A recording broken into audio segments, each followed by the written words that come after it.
Sir ନମସ୍କାର। Sir ଚିହ୍ନି ପାରିଲେ ମୁଁ କିଏ?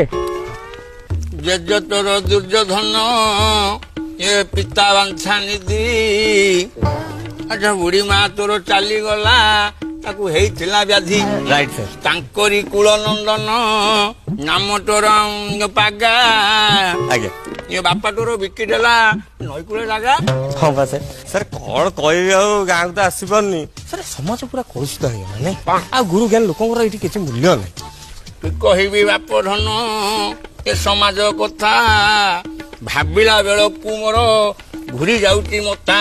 ସାର୍ କଣ ଆଜିକାଲି ଝିଅ ବୋଉ ମାନେ ହଉଛନ୍ତି ମଦ ମାଂସ ତ ହଁ ବାହାର ରାଜ୍ୟରେ ଖାଉଥିଲେ ତାଙ୍କର ସେଟା ଅଲଗା କଥା। ଆମ ଓଡିଶାର ଗୋଟେ କଲଚର ଥିଲା କି ନାଇଁ। ଦେଖୁନାହାନ୍ତି ଆଜିକାଲି କଳା ଭଳିଆ ଗୋଟେ କେଡ ବଡ ଜାଗାରେ ଷ୍ଟେଜ ଉପରେ ଡ୍ରେସ୍ ଫ୍ରେସ୍ ଖୋଲିକି ନାଚୁଛନ୍ତି। ଏ ତ କଳା ତ ନୁହେଁ ଗୋଟେ ଧଳା ପ୍ରଦର୍ଶନ। ତାପରେ ଦେଖୁନା ସାର୍ ମୁଁ ଶୁଣିବାକୁ ପାଇଲି ସେ ଜଣ କାହାର ଭାଉଜ ହବ।